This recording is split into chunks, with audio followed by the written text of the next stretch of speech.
मैंने recording on की, देखो साउंड में कोई प्रॉब्लम आई क्या? रिकॉर्डिंग ऑन की मैंने, साउंड में कोई प्रॉब्लम आई?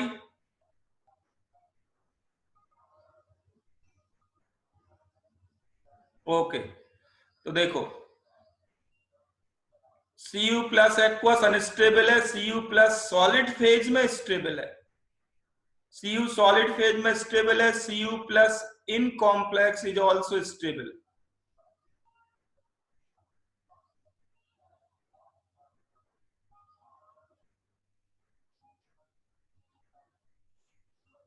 तो कोई रिएक्शन स्टेबल है कि नहीं है, ध्यान दें, कोई रिएक्शन स्पॉन्टेनियस है कि नहीं है। मैंने आपको ये बताया था कि ये स्पॉन्टेनियस रिएक्शन है।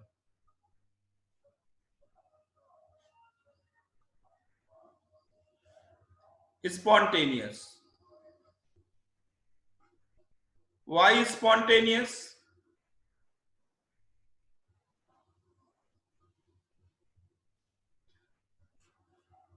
So you know that delta G equal to delta H minus T delta S. Delta G must be negative for spontaneous reaction. Delta G must be negative. Anusha answer ठीक है आपका। डेल्टा G नेगेटिव कब होगा? जब delta H negative होगा। और delta H negative कब होगा? जब रिलीज एनर्जी ज्यादा होगी। तो right hand side 2 plus ion का हाइड्रेशन हो रहा है, एक्वस फेज की बात हो रही है।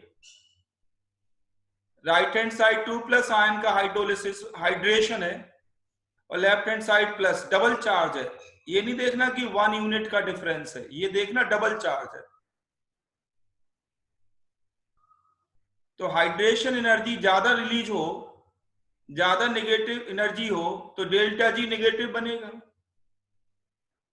तो इसके स्पॉन्टेनियस होने के लिए जो एनर्जी रिस्पॉन्सिबल है वो है high hydration energy of Cu2 plus ion.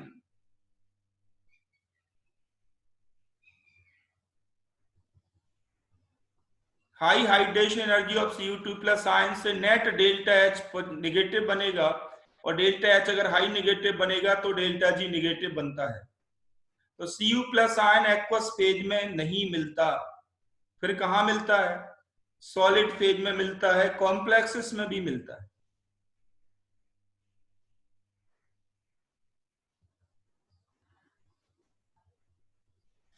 ये प्रैक्टिकल में काम का है, आपको काम आएगा। ये Cu2O सॉलिड, स्टेबल सॉलिड है, रेड कलर का होता है, स्टेबल है, रेड कलर का होता है। और एक प्रॉब्लम जो फ्रीक्वेंटली आई,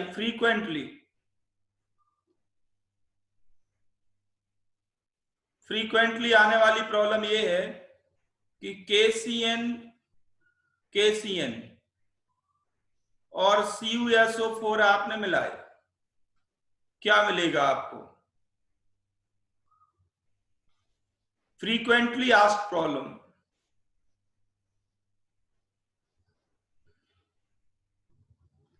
क्या बनेगा? तो इसमें बनता है K3CuCN होल 4, K3CuCN होल 4 बनता है। साइनोजिन गैस रिलीज होती है। काम की चीज ये है कि कॉपर की ऑक्सीडेशन नंबर +1 है,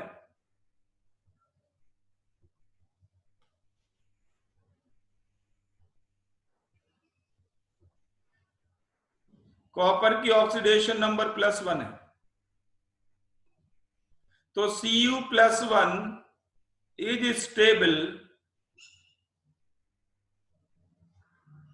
in solid phase, in complex, unstable in aqueous phase,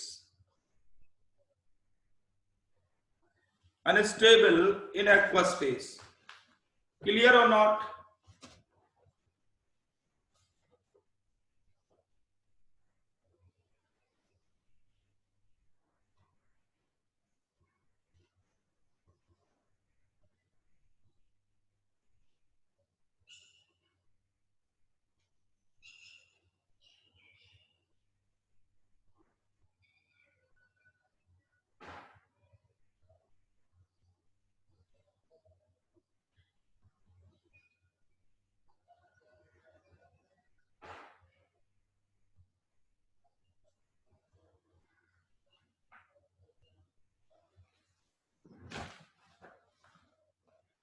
next देखें, next important point Mn, Mn plus 6 is stable in highly alkaline medium, highly alkaline medium. On dilution changes into Mn4 plus.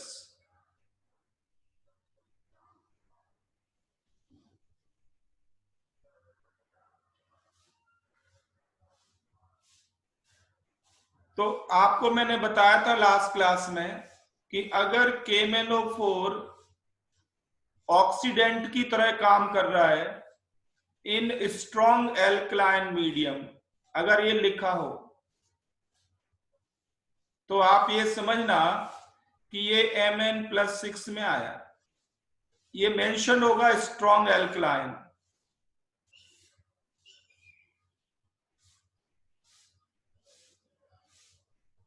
Mn+6 में आया, equivalent mass हो जाएगा m/1,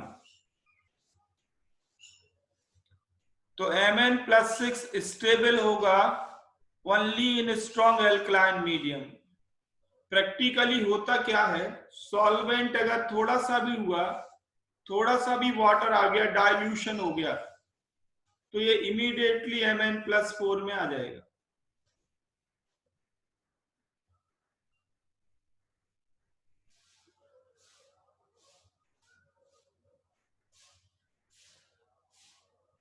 इसी तरह से आपने देखा, आपसे पूछे मैक्सिमम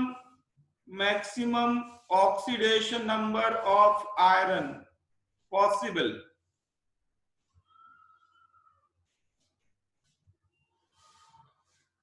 आंसर करो।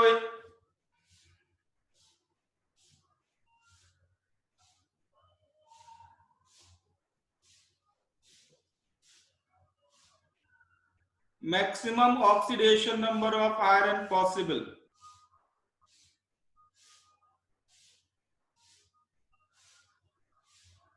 तो मैक्सिमम ऑक्सीडेशन नंबर आयरन की होती है +6। सावन का करेक्ट आंसर है +6।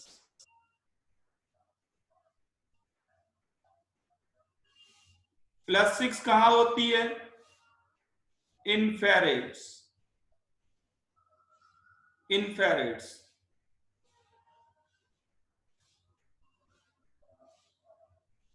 FeO4 2- आयन को कहते हैं ferret ion.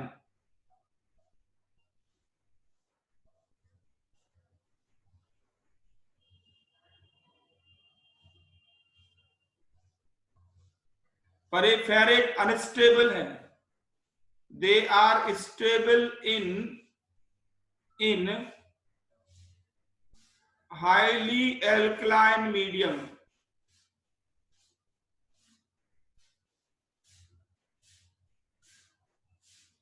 and at low temperature।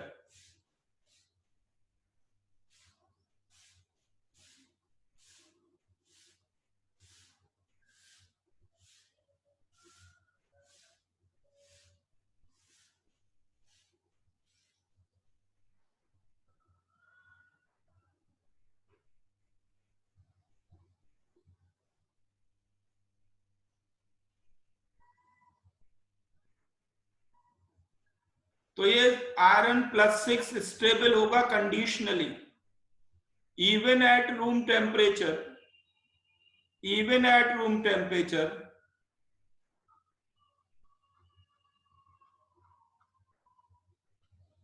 Even at room temperature. जो भी फेरेट होते हैं, यहां पे आप मेटल ले सकते हैं, Zn, Mg, कोई भी मेटल आप ले सकते हैं,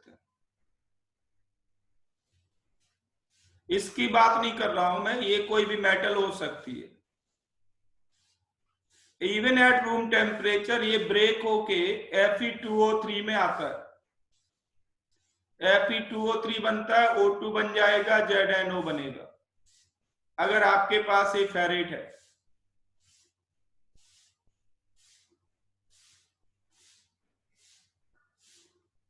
तो इवन एट रूम टेम्परेचर ये 3+ में आ जाता है और O2 रिलीज होती है। आप मुझे बता सकते हो मैंने Fe2O3 ही क्यों लिखा, FeO क्यों नहीं लिखा? कोई भी? Why not this reaction? मैंने Fe2O3 कैसे लिख दिया? रटके या कोई लॉजिक है इसमें? Explain anybody.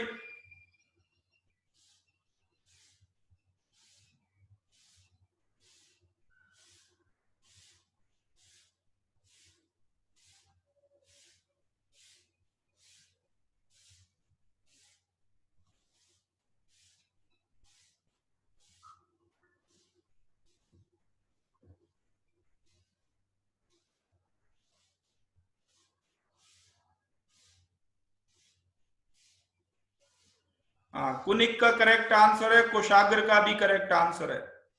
बाकी बच्चे अभी हैंगओवर में है नेटवर्क के। जब भी O2 रिलीज होगी, ये आप इनऑर्गेनिक पढ़ चुके हैं पूरा पी ब्लॉक, जब भी O2 रिलीज होगी मेटल हायर ऑक्सीडेशन नंबर में आएगी, नॉट इन लोअर।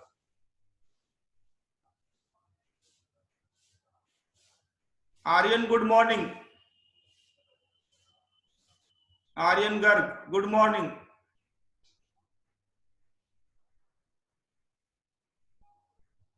पूरा पी ब्लॉक आप पढ़ चुके हैं। अगर हाइड्रोजन रिलीज होती है तो लोअर ऑक्सीडेशन नंबर आती है, O2 रिलीज हुई तो हायर ऑक्सीडेशन नंबर आएगी। पॉइंट ये है जो मैं यहां बताना चाह रहा हूं कि फेरेट रूम टेम्परेचर पे अनस्टेबल होते हैं। आयरन +6 ऑक्सीडेशन नंबर में मिलेगा स्ट्रॉन्ग एल्कलाइन मीडियम में। थोड़ा सा भी डायल्यूशन हुआ तो भी टूट जाता है। तो क्या मेरी साउंड अभी तक क्लियर है? कोई ब्रेकिंग आ रही है, कोई प्रॉब्लम आ रही है?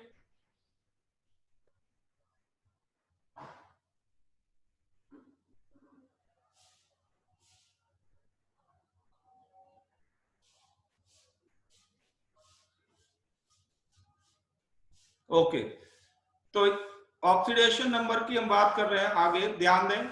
तो स्कैंडियम से लेके, और आपने जेडेंथ की बात की, टाइटेनियम के लिए दोनों ऑक्सीडेशन नंबर ज्यादा स्टेबल है। अब आपसे पूछें कि बताओ TiO एंड TiO2 में विच इज मोर स्टेबल?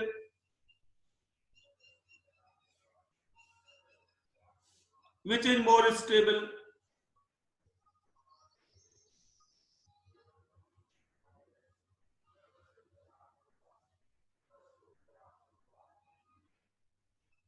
तो TiO2 more stable. TiO2 more stable.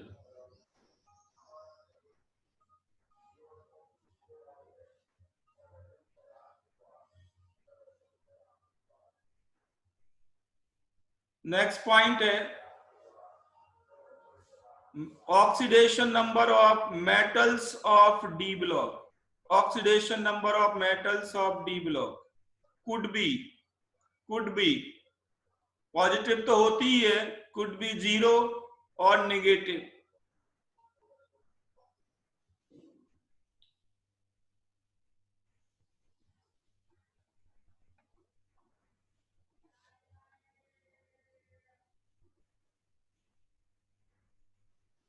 0 और नेगेटिव होती है इन मेटल कार्बोनिल्स।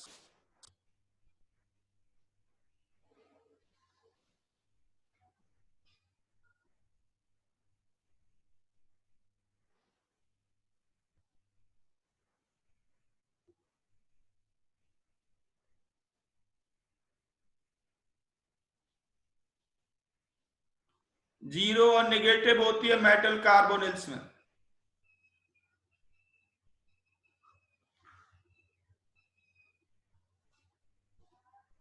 अब इस प्रॉब्लम का आंसर केवल आर्यन गर्ग करेगा और कोई नहीं। Lowest oxidation number of iron,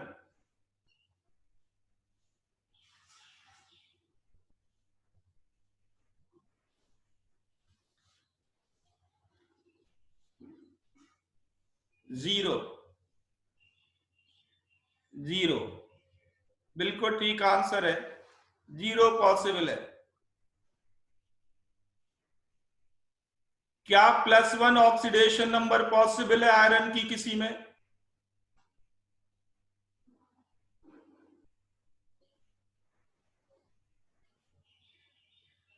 क्या आयरन की ऑक्सीडेशन नंबर +1 पॉसिबल है?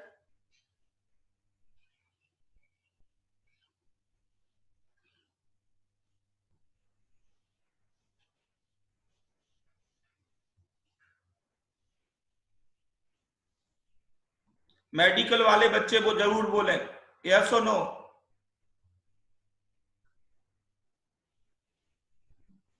मेडिकल वाले बच्चे, इंजीनियरिंग वालों को छूट है इससे।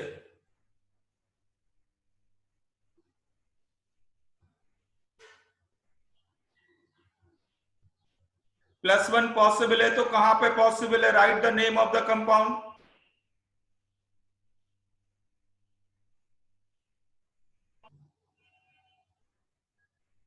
हाँ बिल्कुल ठीक आंसर है, हर्षवर्धन ने भी करेक्ट आंसर किया है।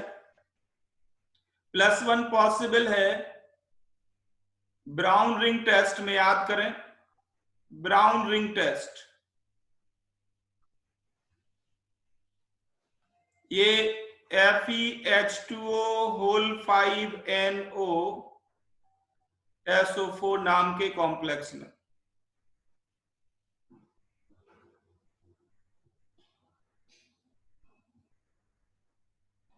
दूसरा, राधिका, हीमोग्लोबिन में नहीं, ऑक्सी हीमोग्लोबिन में।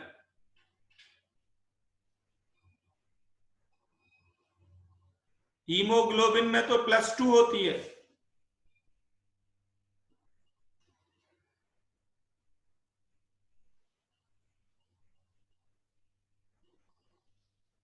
हीमोग्लोबिन में +2 होती है, ऑक्सी हीमोग्लोबिन में +1 होती है।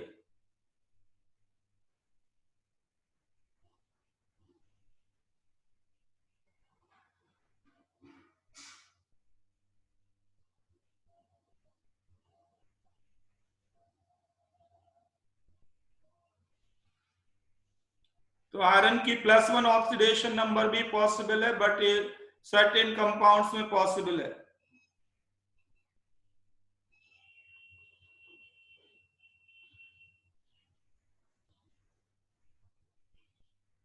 आयरन बेटा ऐसा नहीं कि कुछ भी बना दो चार्ज बैलेंस करके। K4FeCnO5 नाम का कंपाउंड ही नहीं मिलता।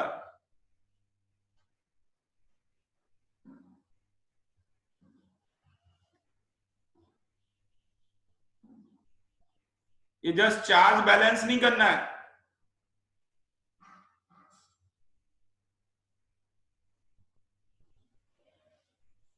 ठीक है, तो ये तो बात हुई about oxidation number. Oxidation number यहां तक क्लियर है आप सबको? ऑक्सीडेशन नंबर से रिलेटेड कोई प्रॉब्लम है बताओ? 3D सीरीज हमने स्कैन की, ठीक है। अब 4D और 5D में बात करें, इन 4D एंड 5D, 4D और 5D सीरीज में मैक्सिमम ऑक्सीडेशन नंबर +8 तक जा सकती है। मैक्सिमम ऑक्सीडेशन नंबर +8 तक जाती है।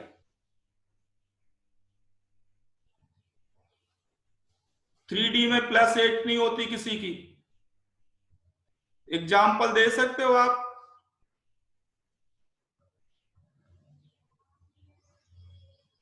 हाँ सही, हमने बिल्कुल करेक्ट आंसर किया, ऑस्मियम टेट्रा ऑक्साइड। इसमें ऑस्मियम की +8 ऑक्सीडेशन नंबर है। रुथीनियम tetra oxide +8 oxidation number.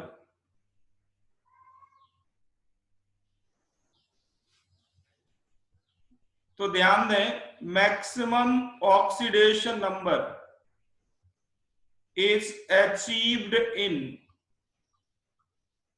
where? Maximum oxidation number कहां अचीव होती है?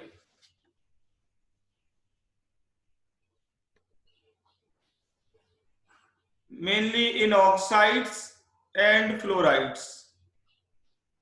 अगर ऑक्साइड और फ्लोराइड में भी देखें तो फ्रीक्वेंटली कहां मिलती है आपको? फ्रीक्वेंटली इन ऑक्साइड्स।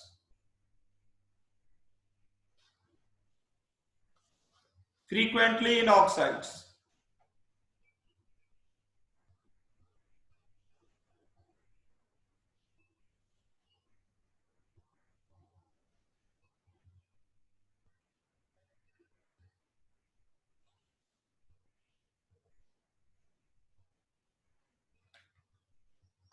ठीक है, फ्लोराइड में फ्रीक्वेंटली क्यों नहीं आती?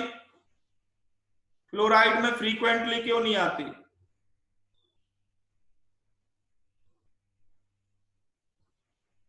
तो ध्यान दें, जैसे फ्लोराइड की बात करें तो Mn2O7 में Mn+7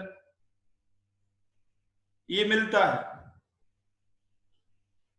but in fluoride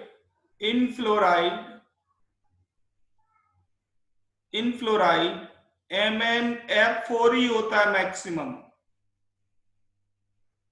MnF4 तक ही जाता है,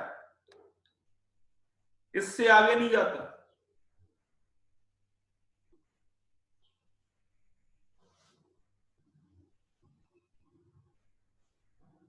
Mn5 नहीं मिलता, Mn6 नहीं, F6 नहीं बनता। रीजन है स्टेरिक हिंड्रेंस, बिल्कुल ठीक है, स्टेरिक हिंड्रेंस और स्टेरिक रीजन ये नहीं मिलते। तो अगर फ्लोराइड में देखें तो Mn मैक्सिमम +4 तक पहुंचता है, पर ऑक्साइड में Mn+7 तक पहुंचता है।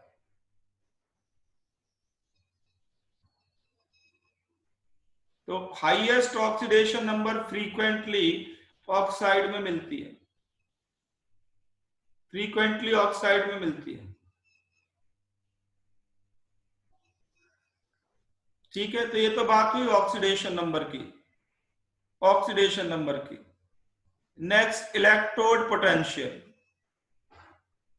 इलेक्ट्रोड पोटेंशियल, ये हम डी ब्लॉक के एलिमेंट की प्रॉपर्टी की बात कर रहे हैं, इन सब का आगे रिएक्शंस में यूज करेंगे। इलेक्ट्रोड पोटेंशियल,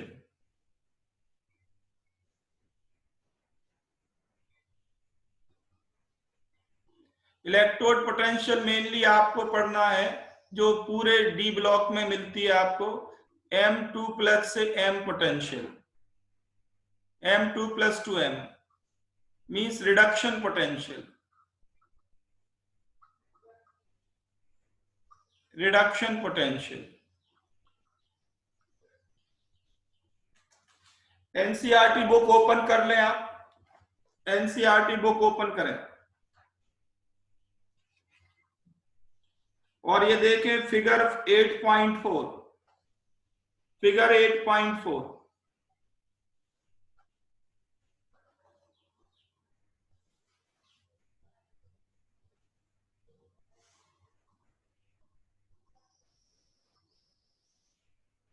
फिगर 8.4,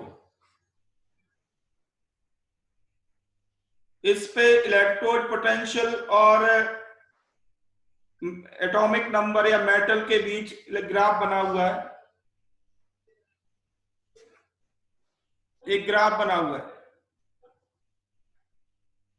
इसमें दो अलग अलग कलर से ग्राफ बना हुआ है, एक ऑब्जर्व्ड वैल्यू है, एक कैलकुलेटेड। ऑब्जर्व्ड मतलब एक्सपेरिमेंटल, कैलकुलेटेड मतलब थ्योरेटिकल।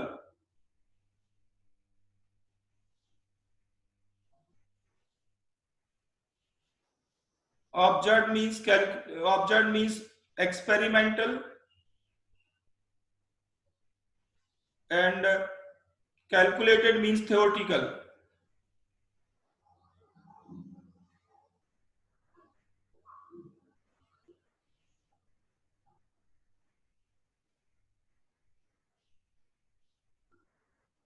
ध्यान दें तो यहाँ पे निगेटिव से स्टार्ट हुआ ग्राफ, -1.5 वोल्ट से ग्राफ स्टार्ट हुआ, 0 ऊपर है।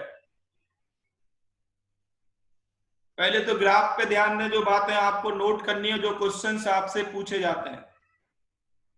पहला ऑब्जर्वेशन तो ये कि 0 के ऊपर केवल एक ही है, वो है कॉपर।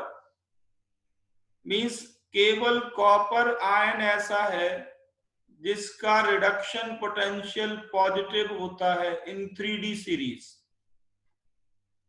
इन 3D सीरीज।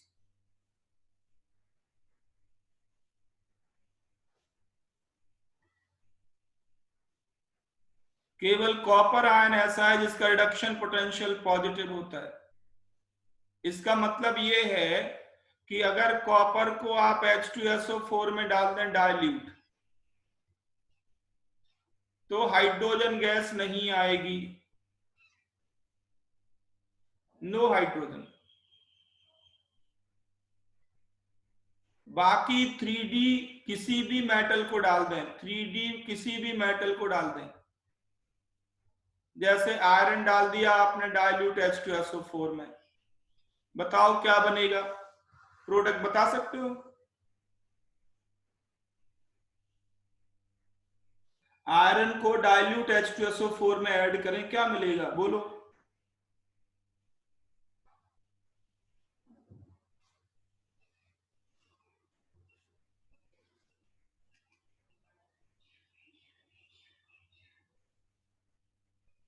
तो FeSO4 प्लस H2 मिलेगा, सॉरी H2।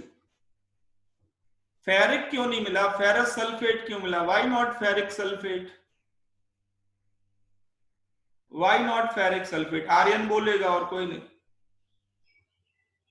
हाँ, ये जाग गया है। हाइड्रोजन लिबरेट हुई है, इसलिए +2 ऑक्सीडेशन नंबर में आ गया। अगर हाइड्रोजन लिबरेट नहीं होती तो +3 में जाता।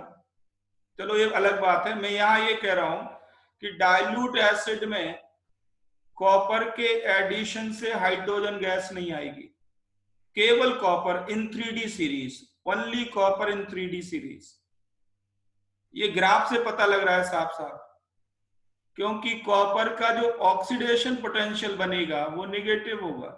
अगर बनाते हम कॉपर सल्फेट तो ऑक्सीडेशन पोटेंशियल निगेटिव होता। इसका उल्टा कर लो,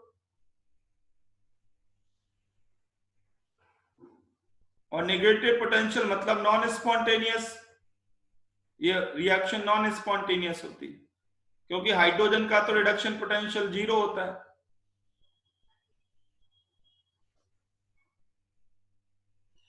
तो केवल कॉपर ऐसा है जो डाइल्यूट एसिड में ऐड करने से H2 नहीं देगा। बट ये ध्यान रखें, इसका मतलब ये नहीं है कि कॉपर H2SO4 से रिएक्ट नहीं करेगा। आप पढ़ चुके हैं H2SO4 पूरा, कुछ बच्चे, कुछ नहीं पढ़ पाए। कॉपर में अगर कंसंट्रेटेड H2SO4 डाल दें, कंसंट्रेटेड, तो रिएक्शन होगी, पर H2 नहीं आएगी। क्या मिलेगा?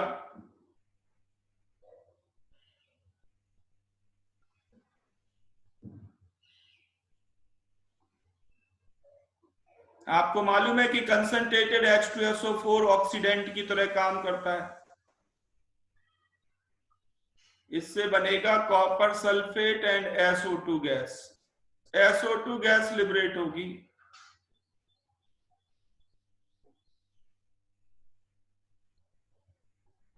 H2 तो फिर भी नहीं आएगी। तो ये तो अलग बात है। अब यहाँ पे आते हैं, मैं ये पूछ रहा हूं आपसे कि केवल कॉपर के लिए पॉजिटिव क्यों? और ये पहले लेस नेगेटिव होती है, लेस नेगेटिव होती है क्रोमियम तक, क्रोमियम के बाद फिर मोर नेगेटिव Mn के लिए, फिर लेस नेगेटिव, फिर लेस नेगेटिव। अगर आप थ्योरेटिकल बात करें, एक्सपेरिमेंटल छोड़ दें, हम थ्योरेटिकल की बात करते हैं, फिर मोर नेगेटिव, फिर लेस नेगेटिव और पॉजिटिव हो गई, फिर मोर नेगेटिव। Theoretical value.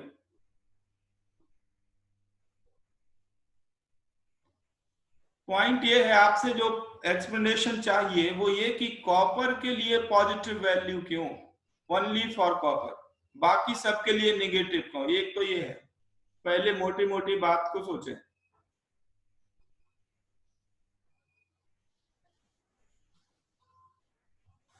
तो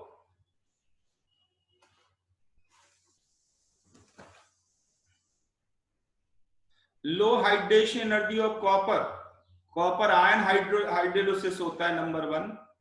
नंबर टू ये है कि अगर पीरियड में आगे की ओर जाए तो साइज डिक्रीज होती है 2+ आयन की, तो कॉपर की हाइड्रेशन एनर्जी बहुत हाई होती है।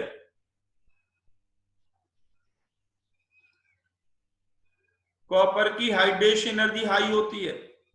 तुक्के नहीं लगाने किसी को, ध्यान से सुनो। रिडक्शन पोटेंशियल 3 एनर्जीज पे डिपेंड करता है, 3 एनर्जीज पे डिपेंड करता है। Number one sublimation energy, number two ionisation energy,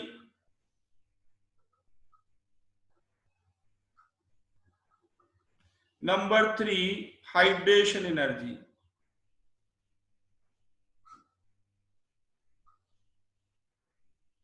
hydration energy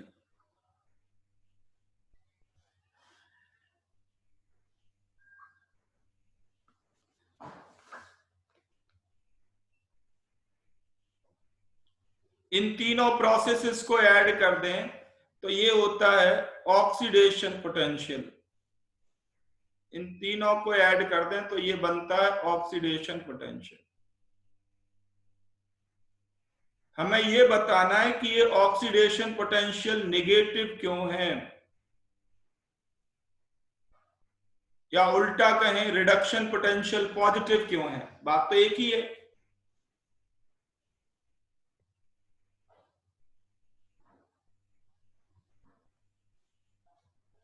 तो ये जो प्रोसेस आपके सामने है ये वैल्यू नेगेटिव क्यों है।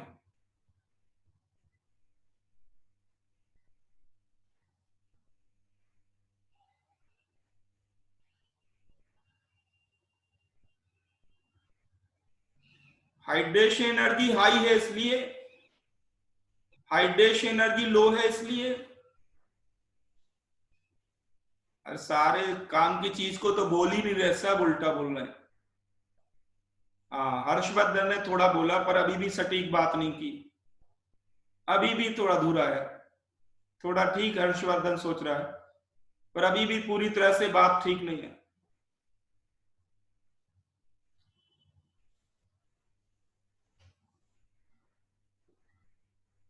हाँ ये है आंसर, कुनिक ने बिल्कुल सही आंसर किया।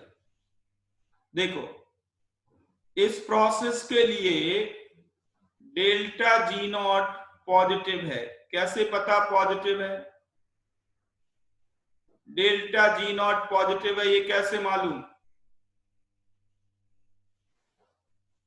क्योंकि डेल्टा जी नॉट होता है -NF E not. E not अगर नेगेटिव है तो डेल्टा जी नॉट कैसा होगा, पॉजिटिव। इसका डेल्टा जी नॉट पॉजिटिव क्यों है,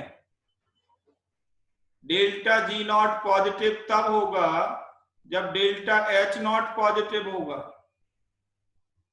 और हाई पॉजिटिव होगा, हाई पॉजिटिव। ध्यान से सुनना। अब यहां तीनों एनर्जी पे आते हैं। सब्लिमेशन एनर्जी कॉपर की लो होती है, ये तो उल्टा फेवरेबल है इसके लिए। आपने ग्राफ ड्रॉ कर लिया था मेल्टिंग पॉइंट का, उसी के आगे बॉइलिंग पॉइंट का भी ग्राफ बना हुआ है। 11th और 12th ग्रुप वाले एलिमेंट सबसे नीचे आ जाते हैं। सब्लिमेशन एनर्जी का ग्राफ भी बना हुआ है, आप देख लें। ये है figure 8.2, figure 8.2 page number 213, figure 8.2 page number 213 लिखा हुआ है trends in enthalpies of atomisation of transition elements. मिल गया सबको? सबको मिल गया?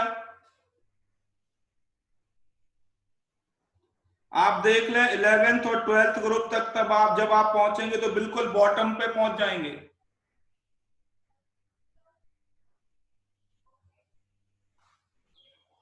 बिल्कुल बॉटम पे पहुंच जाएंगे। तो ध्यान दो, यहां पे सब्लिमेशन एनर्जी प्रॉब्लमेटिक नहीं है इस रिएक्शन में, सब्लिमेशन एनर्जी तो लो है। आयनाइजेशन एनर्जी प्रॉब्लमेटिक है। आप अगर I1 प्लस I2 देखें पूरे 3D सीरीज में, तो मैक्सिमम आएगा for copper. I1 plus I2 will be maximum for copper in 3D series. किसी को थोड़ा कंफ्यूजन हो तो देख ले, जल्दी जल्दी करो। टेबल 8.2 देखो, टेबल 8.2 अगले पेज पे। याद नहीं करना, बस डाटा समझाने के लिए मैं बोल रहा हूं। I1 प्लस I2 देखें सबके लिए, बीच में एक कॉलम है, एक रो है पूरी ionisation enthalpies. First second third 3 ionisation energy दी गई है। आपको फर्स्ट और सेकंड का सम देखना है, फर्स्ट और सेकंड का सम। टेबल 8.2 फर्स्ट और सेकंड का सम आप देखें, कॉपर के लिए मैक्सिमम है, मैक्सिमम फॉर कॉपर Zn से भी ज्यादा।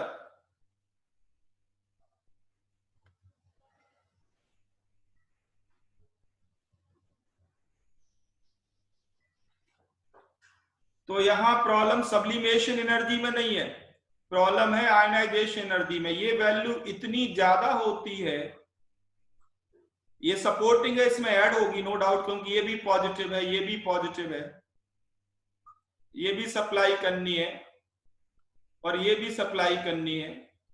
बट आयना ये सब्लिमेशन एनर्जी बाकी एलिमेंट के कंपैरिजन में तो लो है, तो इसलिए कॉपर एक्सेप्शन सब्लिमेशन की वजह से नहीं है। कॉपर एक्सेप्शन है I1 प्लस I2 की मैक्सिमम वैल्यू की वजह से। और I1 प्लस I2 इतना ज्यादा है कि ये हाइड्रेशन एनर्जी उसको कंपेंसेट नहीं कर पाते। तो नेट डेल्टा H पॉजिटिव रहेगा, डेल्टा H पॉजिटिव रहेगा तो डेल्टा G पॉजिटिव होगा, और डेल्टा G पॉजिटिव होगा तो क्या होगा, ये रिएक्शन नॉन स्पॉन्टेनियस हो जाएगी। अब आप कहोगे टी डेल्टा एस नॉट क्यों नहीं देख रहे हैं? तो टी डेल्टा एस नॉट एक तो कंपैरिजन में यूज नहीं होता, क्योंकि सबके लिए ऑलमोस्ट सेम होगा। हम सारे 2+ आयन की ही बात कर रहे हैं। थोड़ा एक्सपेरिमेंटल इसका यूज होगा, बट हम इसको इग्नोर करके ही रखते हैं। कंपैरिजन में इसकी इंपॉर्टेंस नहीं है, सबके same charge, entropy almost same,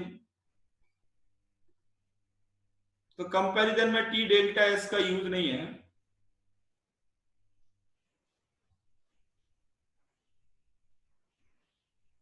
तो अगर आपसे पूछे कॉपर एक्सेप्शन क्यों बना, कॉपर की रिडक्शन पोटेंशियल पॉजिटिव क्यों या ऑक्सीडेशन पोटेंशियल नेगेटिव क्यों, तो ये उसका रीजन है।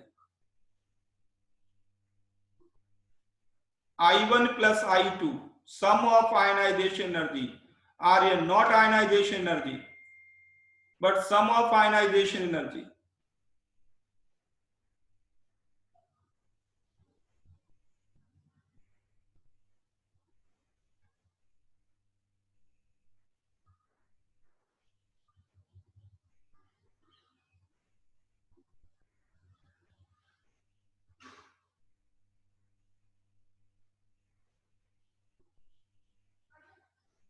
कुशागर आपने सुना नहीं ध्यान से, मैंने आपको बताया अभी तो आपने सुना नहीं,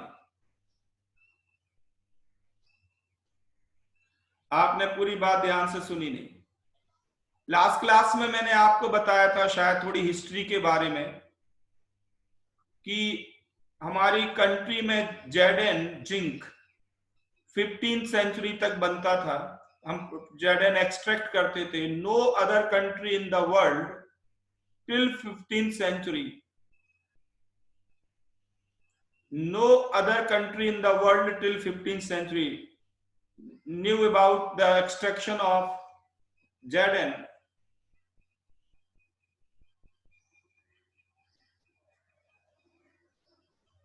तो Zn की सब्लिमेशन एनर्जी एक्सट्रीमली लो होती है, extremely low sublimation energy. Zn को एटमाइज करना बहुत ही आसान है, Zn को एटमाइज करना आसान है क्योंकि Zn के पास एक भी अनपेयर्ड इलेक्ट्रॉन नहीं होता, मेटालिक बॉन्डिंग 0 है, ऐसे समझ लो।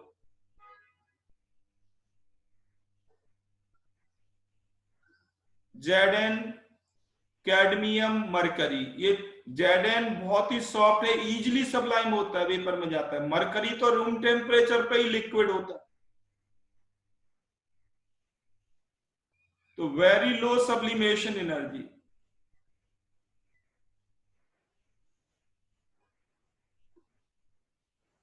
दूसरा ये कि अगर आप I1 प्लस I2 भी कंपेयर करें, I1 प्लस I2 भी कंपेयर करें तो this is lower than copper. तीसरा ये कि इसकी हाइड्रेशन एनर्जी रिलेटिवली कॉपर से ज्यादा होगी, Zn2 प्लस आयन स्मॉल होगा Cu2 प्लस आयन से।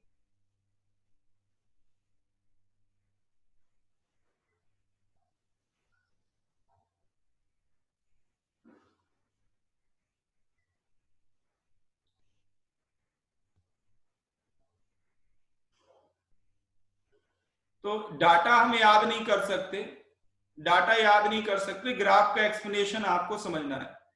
मेन तो Zn की सब्लिमेशन एनर्जी बहुत कम होती है, मेजर डिफरेंस तो सब्लिमेशन का ही बनता है। I1 प्लस I2 में भी ये लोअर है, no doubt. I1 plus I2 उतना हाई नहीं है जितना कॉपर में है। तो सारा कुछ इन तीन एनर्जीज में है, sublimation, sum of ionisation and hydration, सारा कुछ इन तीन एनर्जी के डाटा में है। अब आप डाटा याद करने की जगह लॉजिक याद करें। लॉजिक क्या है? उल्टा सोचें कि Zn के लिए वैल्यू निगेटिव क्यों हो गई, और या ऑक्सीडेशन करें तो पॉजिटिव क्यों हो गया। कॉपर के लिए तो ऑक्सीडेशन निगेटिव था। तो आप लॉजिकली उल्टा सोचें, डाटा तो याद कर नहीं सकते।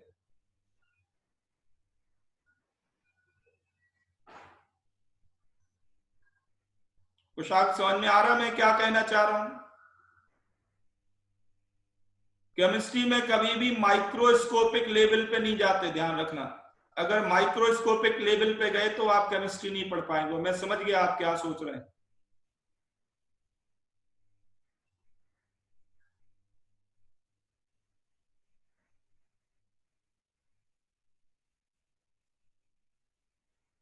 केमिस्ट्री में आपसे डाटा कोई नहीं पूछेगा, कभी नहीं पूछेगा। आपसे ग्राफ पूछा जाएगा और रिलेटिव पूछा जाएगा, रिलेटिव। एब्सोल्यूट वैल्यू केमिस्ट्री में एक्सपेक्टेड नहीं है आपसे, रिलेटिव पूछा जाएगा। जहां भी डाटा की बात आएगी वो एब्सोल्यूट वैल्यू नहीं पूछी जाती।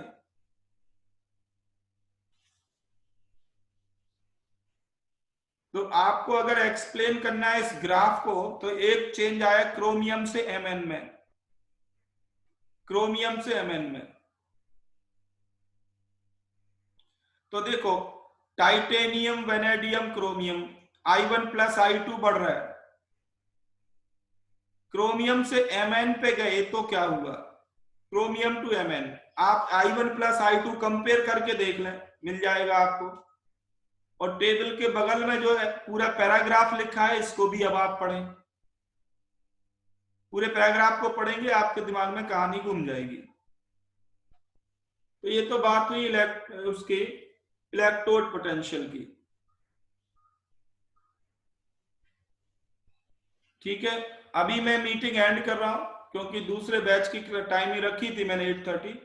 कंटिन्यू करते हैं इसको नेक्स्ट क्लास में, कल कंटिन्यू करेंगे। अभी साउंड क्लियर थी आप सबको? बिगिनिंग में कुछ डिस्टरबेंस के बाद में ठीक था सारा?